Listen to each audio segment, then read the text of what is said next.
Hi everybody, this is Colin with Blocksmith, and welcome back to another session of Learning with Blocksmith live streams.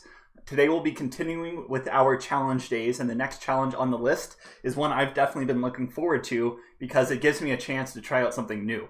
And the challenge is basically try and create an imaginative or interactive museum, but in virtual reality, a virtual space or virtual reality. And the reason why I've been looking forward to this is because it gives me a chance to try and do a transition that I haven't really done before, but I've really looked forward to this. And I've seen some other people do some really cool representations of this too, which is basically, you look at a painting, a famous painting or whatever, from a traditional point of view from the museum, and then you actually transition and enter into that painting, like you've literally stepped right through the canvas and you're surrounded by this painting in this artist's imagination, and then you can actually look around inside of this painting and perhaps even wander around. I'm not sure how much freedom I'll give the player just yet, but that's all part of the process. So I'm definitely looking forward to this. First off, though, if you haven't joined us yet, Blocksmith is a 3D content creation tool, and we basically allow you to easily and quickly make games and experiences for all sorts of devices, including PC, Mac, and all smartphones, but also virtual reality. So anything you make using the BlocksmithXR Builder, you can basically send to all those different devices. We'll also show some really cool things in this stream, including the ability to kind of step into those different scenes or different areas in the same experience. So you can go from museum in one to, kind of an artist wonderland in another, and show you how you can move back and forth between those different scenes. But I did want to point out there is a unique and awesome learning tool built inside of the builder itself, and I'll put a link to being able to kind of access that learning content in the description for this video. So keep an eye out for that. It is makes the learning of the Blocksmith Builder go much faster and easier than watching a YouTube video. All right, and like I said, I'll put a link to that in the description. Okay, so today we'll focus on building kind of that museum area where you can step into those paintings. So first thing I'm going to do is try and create an indoor area for my museum scene, and we've done this before, so this should be a little familiar.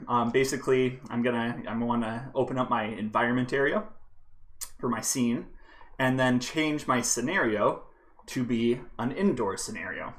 As you can see, that doesn't change too much until I actually select the indoor platform I want to use. And I'll look at a couple of these. That might be a little too informal for like an art gallery or museum setting. This room, the kind of like apartment room. And things like the dojo, that's almost the opposite. That's almost too sterile. That's like the lab. That's like an actual like medical lab. Just a little too clean, a little too sterile. Let's try. There we go. So this has a little bit more shadow. It's a little bit more understated than the lab, or a little bit, maybe not darker, but it's just got some more colors in it. So I think I'm going to use the arena warehouse to be my art gallery / museum area, and I'll be able to put the paintings right in these main areas, which is pretty perfect for me. So first thing I want to do, I just kind of want to look around my scene, see how many spots I have, good spots for paintings, couple along this wall, a couple along here. I'm going to try and put those paintings in this large area. And really what I want to do first is just kind of populate this big room, so I have some paintings on the walls already. And then when I actually want to work with the paintings that I want to be able to enter, I'll build those ones specially. So I'm just going to go to my Models tab and search. I want to look at the stuff that I've made. So I know that I have, from quite a while ago, put together some very just simple art. So I'm going to put art in here. And like I said, it's very simple. It's just, here's a little dragonfly painting that I have. But if you stretch it up and place it right on the wall, it doesn't look half bad. All right, I'll just do this all the way along this wall here. So I have what looks like an art gallery. Oh, I already used that one. And a really handy tool for walls, and I'll actually put a little kind of cube to fake this, make this just go much faster. Really handy tool for walls is the ability to use auto stack. So with each of these portraits that I'm placing up here, there we go. I can hold down the shift key, and if it's on the right spot, it will just kind of sit right on the wall there. If I actually wanted to be perfectly in between all of these boundaries, or these little metal beams, I might need to actually measure that, but I'm just going to go for a quick approximation. My player hopefully won't be even looking too much in this direction, but you know, you never really know where the player is going to look, where your player is going to look, so I just like, you know, making sure that I have, you know, some fun detail wherever their eyes might wander. And just finishing up this wall, toss a couple of cherries. These are actually very simple to make if you ever want to just try, you know, putting some very simple art together. You know, that's literally, this whole thing is made using 11 objects total. You know, I have a couple of cylinders here, red cylinders. Those are probably a couple planes. And then you just make the frame and canvas just using either cubes or planes as well. So very, very simple to put that together. However, the portraits that I'll actually try and make interactive should be a little bit different looking. You know, I want them to really stand out visually, so you know that they are somewhat special and that you should want to walk up to them and try and interact with them. So these will just kind of be my placeholder portraits, you know, things that I put together in my own time. And I'll only just do a few more of these just to kind of populate, you know, the areas around where I want my really kind of special paintings. All right, almost done. A few of these I do really like though.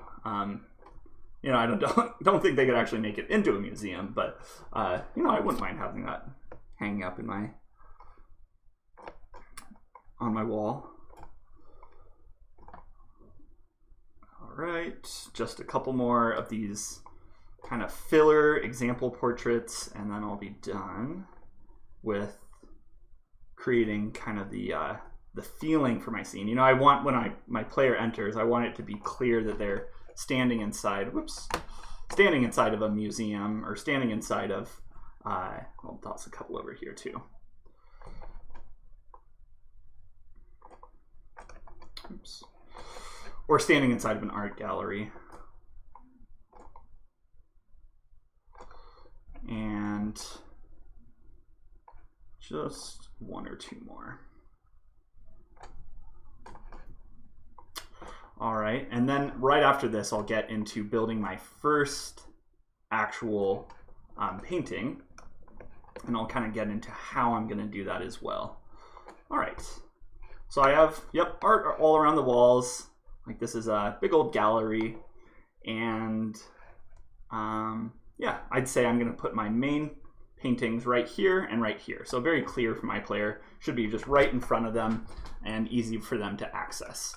Well, I'll try and get to two. I might only have time, or just be able to put one together, but I'll try and put two together, two interactive painting scenes. All right, so the first thing I actually want to do to start my interactive painting is find some kind of painting that I want to turn into an interactive portrait, you know, something I can actually walk into and explore. So fortunately, I've already done that, and I choose two paintings. I'll show the first one now. Let's see, here we go. So I downloaded it from the internet, and that means I've also uploaded it to my account, so I can just press load image here.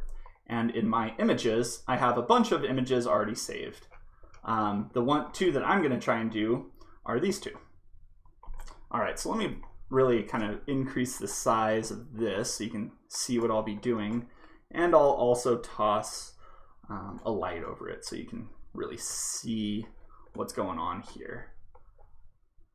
Okay, I will just delete this. I'll probably kind of delete that from my scene when I'm actually done.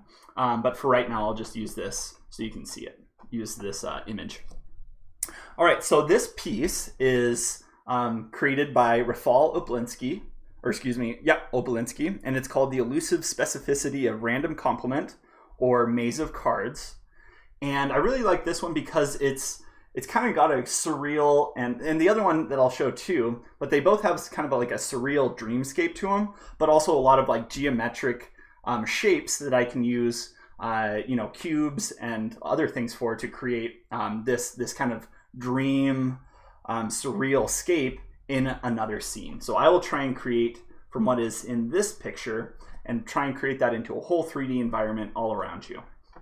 So my next step now, I'm going to copy this, which I can just do edit and copy.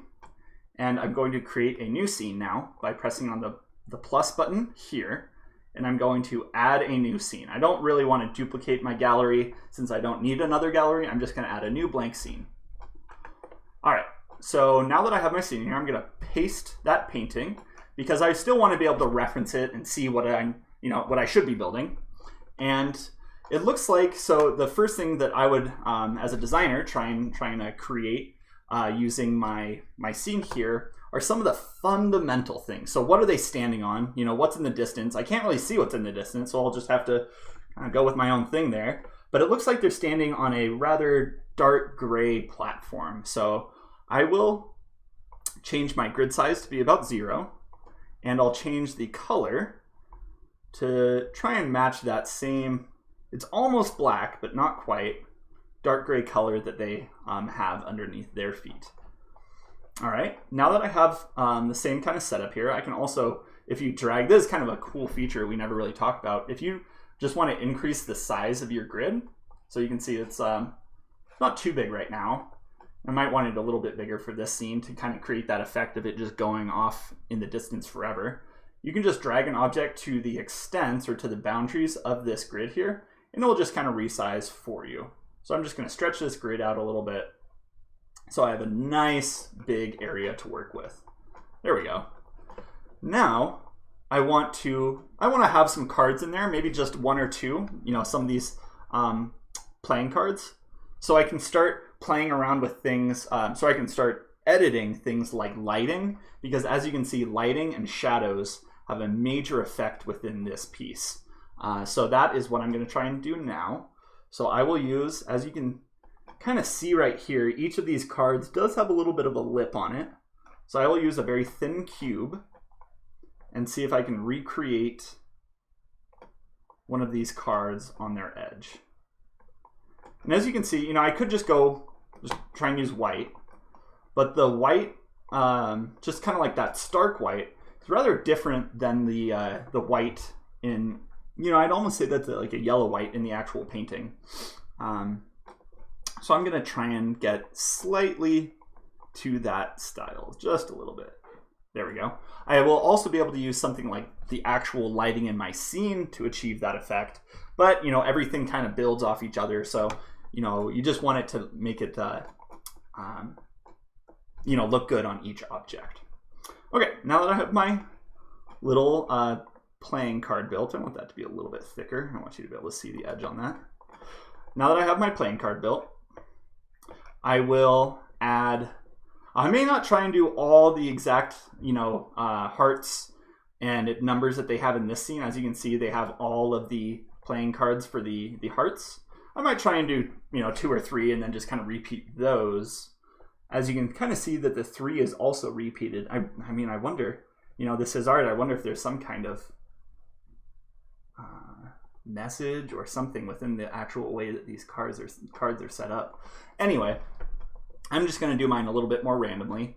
And what I'm trying to recreate here is just a representation that has that the artist's work, that Rafal Oblinsky's work, has just inspired me to create. So I'm not going for one-to-one exact recreation of their piece here. I'm just going to go for a approximate virtual representation.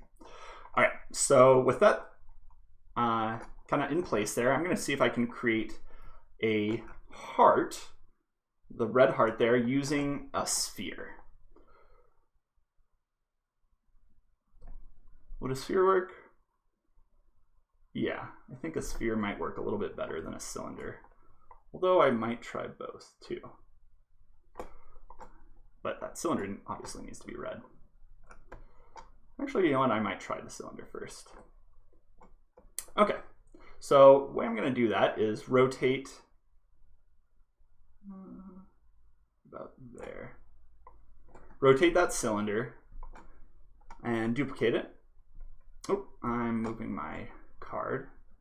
And now with my other cylinder, try and rotate it, you know, almost the exact same amount. And when I put those two together, I have a very basic heart. It may not look exactly like the ones on there, but you know, like I said, this is going to be just a representation. And my heart doesn't have to look exactly like the hearts on a card. In fact, I kind of like that it doesn't. Okay, that looks good. And now that I have one made, I can just group that together. Oops. And reuse it for the rest of the hearts on all my other cards. So I'll do a number, let's see, what's an easy number here? I'll do a number 4 for my first card, and then I'll see how many more I can do as well. All right, so it looks like I need a large heart here, and then duplicate that. Make sure it's pretty much on the same line as my other. Those both might be a little too big, so I'll shrink them down a little bit more. Well, actually, no, that does look pretty accurate. And then see if I can get the two underneath it.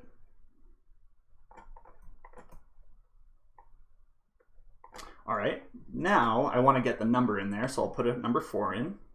And I'll use a, let's see, text object with a 4 that has been rotated 90 degrees. There we go, and I want this to be pretty big. So I'm gonna go up to like, whoa, not 609. Maybe even 70. Font size 80? Yeah. And I just want this to work well if it's sitting, let's see, at the corner here. So I wanted to just be able to snap it onto the corner and have it work. And looks like I will need these hearts to be a little bit smaller as well. So I'll delete those ones for right now. Because if you look at the 4, there's another heart right underneath the number. I do want to get these details right. You know, it may seem like small details at this point, but you know, it's those kind of details are important to get right. And now I also want it to look red, so I'm going to open up my font color and choose. You know, you can actually see the difference between those two reds there. I want a darker red for my 4, and then this is kind of stylized. You know, it's a very specific type of 4 font, so I might try and also choose a little bit more. Actually, that doesn't look bad.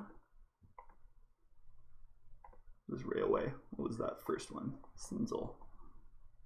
That looks kind of fun. I'll use that.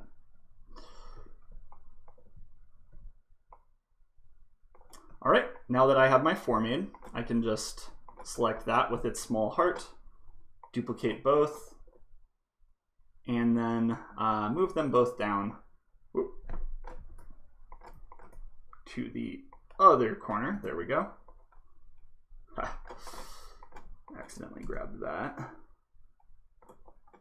And now I can actually arrange these hearts. I should have done that afterwards, where they fit. So something just like that. All right, so I have one card made. And I'll make this be a little bit wider too. Okay, now I can just group this and reuse this card for all my others. So let me create a 6. So I won't, like I said, I won't go through and do all the cards in the deck. I'll just do it a few of them. 6 should be pretty easy though. All I have to do for that is just duplicate these two twice. Once and twice. trying to get those to be, you know, slightly aligned. Looks like I'm off just a little bit, but, you know, in the interest of time, I'll do that. Okay, and I'll also name these 2. So I'll call this 4 of hearts. 4 of hearts, and I'll call this 6 of hearts. All right, I think the 6, I just duplicated that one, so that gives me the chance to do another one. I'll do a, that one I don't actually need grouped. I'll do a 3 of hearts. You know, I'm just trying to recreate these using those kind of patterns that I have already, and those are easy to create once, you know, I don't want to try and create like a pattern on a 7 card. That one might be a little hard, but, you know, I recreated the pattern, but it was for a number 6 card. There we go, number 3. And I'll do one more. I'll do, let's see, one there that's right next to the player. So I have 4. I'll do a 5. I'll do a 5 of hearts. So to do that, all I need, just duplicate one more in the center, and then obviously change these to be 5. And you know what, this could be a, if you wanted to just take this idea and turn this into a, you know, virtual card game, you could totally do that too, and just apply physics to the cards and be able to play a card game. I think that should actually work. Okay, so now that I have some of these cards here, I can start arranging them into this maze pattern that you can see into the scene there. And instead of, you know, looking up an actual maze design or trying to create my own maze design, I'm gonna try and let randomness do it for me. So I'm just going to create a few simple designs here using some of these cards. Some things that I can kind of repeat from what I see in the actual painting here. So it looks like this one's being split by a T, by a 6. That 7 is also being split. So I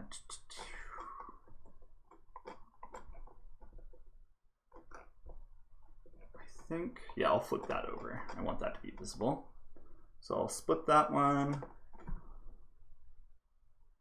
split, and then these few things that I create now, I can basically just reproduce or duplicate many different times in my scene. However, I will, since they are one-sided, I will want to make sure that whichever side is facing my player, or whichever side, you know, has the hearts on it, will be the one kind of facing where my player is, which is over here. Okay, so now that I have some initial cards to begin with, oh, that's another 5. I don't want to repeat 2 5s in a row. And I'll put my 5. Let's do like a little S shape over here. Okay, now I'm gonna just start duplicating these to try and create a little maze. So I have, you know, these pre-made pieces, and I can just duplicate those quite a few times. Let's see, is that also a 5? No, that's a 3. Okay, those 2 should go well together. And, oops, looks like I'm overlapping with some of my other cards. And eventually I will have at least the beginning of a maze. And you know, the more that you do that, the more that you have those overlap, the more you can, and just kind of be their own random design. So I'll do another random one there, put a random card coming out of here. The more that you duplicate them, you know, the harder it is to see that there's actually a pattern getting repeated. So, you know, if I duplicate this whole thing, you know, once or twice and rotate it and, you know, move it to a new area, I think it will be very different that this is all kind of just been repeated using the same few objects. Oh, actually, I'll put a 3 here and have a 6 jetting off from that 3. Well, that's almost hitting that 5 there. So I'll just do a kind of like a random standalone one right there. All right, so like I said, let me move my image out. Now that I have all those, I can duplicate all of them and just kind of create this big old maze of my cards, similar to what I find in my portrait over here. Oops, there it is. Yeah, so want those going off quite a bit, especially in this area. So I wanted to, you know, project outwards, because as you can see in the painting, you know, the most visible cards are the ones over here. So, or the, you know, where you can actually see a lot of them kind of going off into the distance. So I'll just kind of repeat that and make sure, you know, like I said, rotate it around once in a while. Oop, maybe not, because now I'm seeing all the backs of those cards. So maybe not rotated, but at least moved so it's not totally obvious that it's a repeated design. There we go. And now for just getting the whole thing together, I'll do it maybe once or twice more. I'm getting up to high levels of duplicating objects, which can slow your computer down a little bit because you're just trying to create, you know, maybe several hundred different objects at once. So that just took a little while because I just duplicated quite a few objects there. I can actually see, but just by grouping, how many objects I duplicated.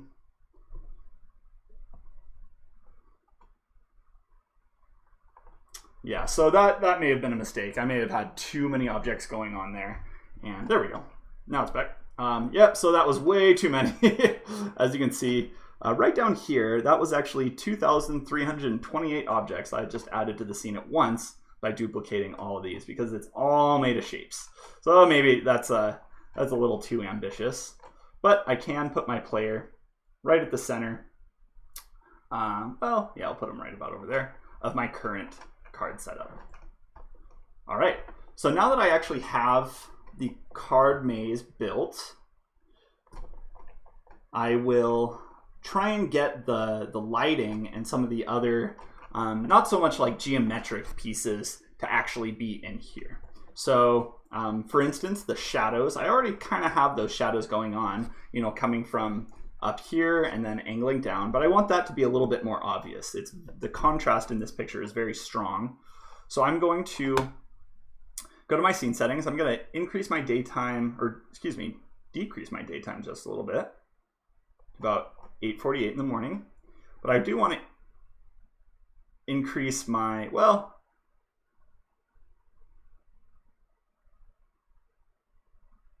yeah, I'm just kind of looking at my art, or excuse me, my light color. I'm not super happy with it. It's almost too bright. So what I'm probably going to do is this. I'm going to use, for my ambient light, I'll just set this to be kind of a custom scenario, because this is a, you know, it's like I said earlier, it's kind of like a unique dreamscape. And I want, you know, just kind of a color for a sky rather than an actual sky. Well, actually no, that does look, the ambient lighting is a little bit better there, but I could use a new object.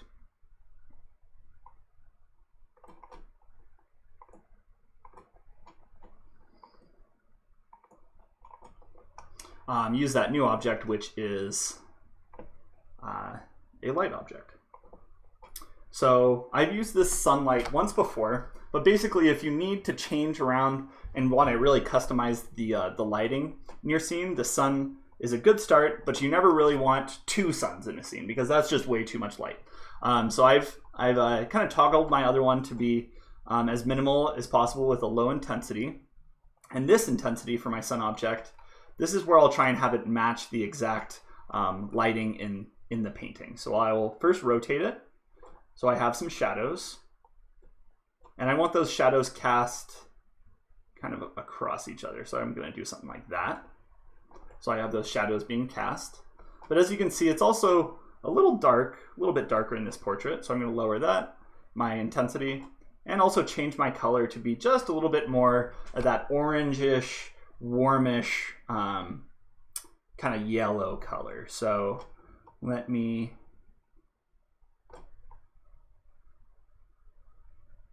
almost too yellow, just a teensy bit more orange. No, that's too red. This is where, yeah, you get into just the fine tuning of things. But I think that looks pretty good. And that sun object, once you put it in there, you can just kind of ignore it until you need to change around those settings again. All right, so far I have my maze created. I have my cards in place, and I have my lighting created, which is exactly what I wanted. And what I can do now is actually try and get this to have a couple of people in it, because that is the final, piece of this work, is you have these people separated by this maze, giant maze of cards. And so I want to try and get just a couple of characters in there, and I will use our basic characters to do that. So I'm going to pull my player out a little bit, and I'm actually going to put them on some of the cards. For right now, at least. I might actually put them in the maze for the final portion. Okay. So I will add one character, the man, to be over here, because it looks like there's a guy hanging out, or a woman. There we go. And it looked like he was wearing a little top hat, which that's a little detail thing that I can add in there if I really need, but I won't get to that point right now. And then just a couple pieces away, I will put the other character in here.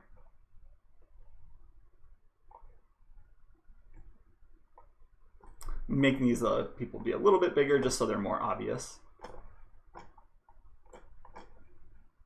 Whoop, she's a little too tall. But still make sure that they are shorter than the cards, because that would kind of destroy that effect. Okay, so now that I have my scene set up here, I'm going to duplicate. I do want these to go off a little bit further into the background, just in case my player can see that part. So I'll put those there, connect them up with the others, and then this side that really juts out, I'll move over here.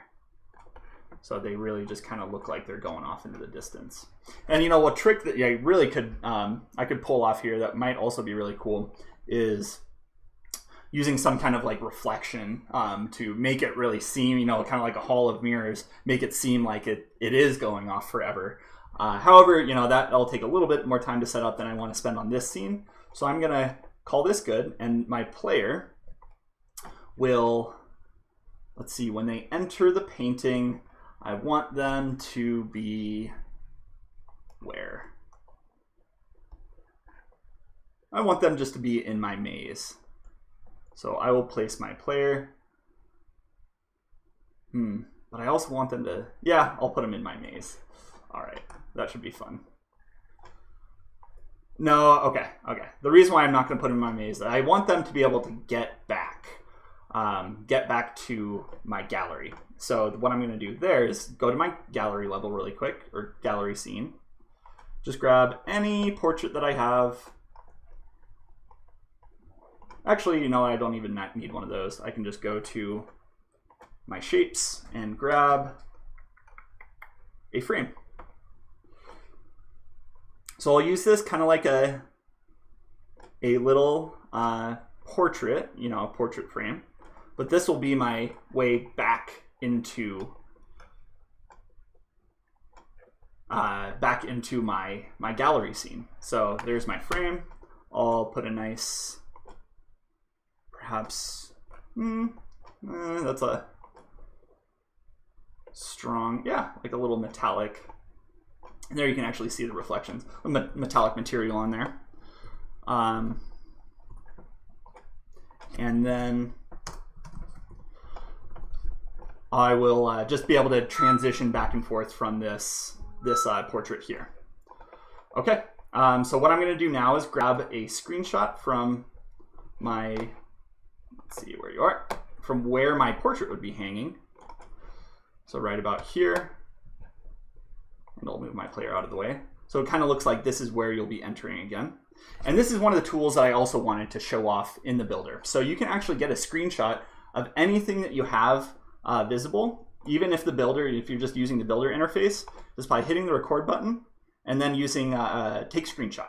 So we'll just make the frame turn white for a second, but now you can actually just kind of make a selection box, and anything in that frame, whoops, looks like I accidentally deselected that. There we go. Will be taken as a screenshot, and you can upload that. Let's call this gallery portrait. And it will immediately be uploaded to your account. So you can just take a screenshot of something in your scene and then use that in your same scene as a picture. So that's what I'll be doing for my cards. All right, looks like that's uploaded. So I can go back to my other scene. And now I have the ability, looks like there we go, to add in that same picture that I just took using an image. And I'll do the same thing vice versa for my for this scene here. So I'll try and, instead of using the actual artist's work, I'll try and use my representation. All right, gallery portrait. Oop. I went a little too fast there. Gallery portrait and load. There it is. And looks like I need to match the aspect of that pretty well too. Okay. And you know what? Instead of having this thing be chrome, which I'm not really liking, I'll just toss a paint color on it. Turn it into kind of like a golden color. I want this to kind of look like a portal, and then increase the glow on it. So kind of like a little glowing golden portal surrounded by a fun effect, which is, let's see, where's my, there we go, shield ray. Yeah, this, kind of glowing portal back into reality from the artist's imagination. That is what I'm gonna try and do here. And I've decided, kind of during that whole process, I also decided that I don't want my player to be wandering around the maze. So what I'm gonna do really quick, I want them to see it, from different areas. So what I'm gonna do is toss a plane on top of these, then I'll just turn this into a just invisible walkable surface. So I'm actually gonna basically put a roof on this whole thing, but I will make it completely transparent, which you can do by opening up the color panel and then lowering the alpha amount all the way to 0. And now I have this totally transparent, but still walkable plane. So I'll make sure that extends all the way to my portrait, just like that. And now whenever I play this scene, I can basically just walk around and see it from many different points of view. All right, so I want to do just a couple things before I finish up here, which is add the ability to get back to my level. So right now, I only have the ability to walk into my maze scene here. So I want the ability to walk back to my transition between those two different scenes. So I'm just going to say when this trigger has been entered and the target is player, then I want the experience to go back to the first scene. So go to scene 1. And I will use this same setup. So I'm actually going to copy this for my gallery scene. So I have yet to actually add in my portrait there, but I will just add in my trigger really quick, and I'll grab a portrait or a picture of my scene right now. So I'll just move my player out again. Yeah, that somewhere around there should be fine. And do that same process to capture an image of this scene now with my people in it. All right, so I'm gonna go to take screenshot. And this one, I'll try and just get, there we go. Just get the people.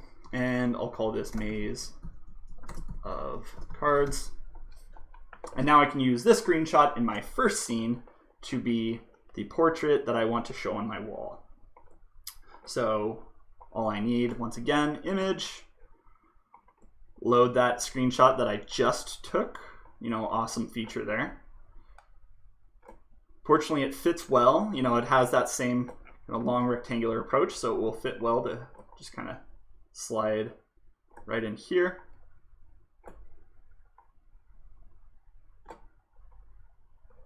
And then to really call players' attention to this, I also want to be able to, you know, walk into it. And I like that approach a lot. So in my trigger zone, I want to go to scene 2. So I'm going to go into that maze of cards scene, and then I'll come back out into my gallery where I'll just originate right here. Okay, so I think this is ready to test. I'm going to first walk, so I'll play my viewer. First walk up into my portrait in my gallery. And I could use, you know, you could kind of make that a little bit more obvious. You know, perhaps by putting like a light on there, you know, a spotlight, and really illuminating this, or using some more effects. But I think that actually turned out pretty well. And now I can actually enter it just immediately. So here we go. And enter my scene. So there we go. And there is my portal back to the gallery. Sweet. I really like that. And now I can just kind of float and wander amongst this maze of cards scene that I've put together. And whenever I want, I can just return straight back to my gallery and then re-enter that painting. So that is how you create an interactive painting that you can actually go into and explore. I know I said I wanted to do 2, but you know, this time I'm going to challenge you guys, my viewers, to try and remix this or build your own, and actually, you know, put your second painting in there. And I would love to see what you come up with. You know, perhaps you do one that I mentioned earlier, you know, like the Salvador Dali one, or you can try and do something totally on your own. Maybe you want to make your own painting and put that up there for other people to explore in VR. You know, any of those ideas are great, and I'd love to see all of them. So I'll take a quick snapshot of my scene here, and I'll call this, oh, I do want to use my second snapshot, but I will call this, let's see, my Imaginative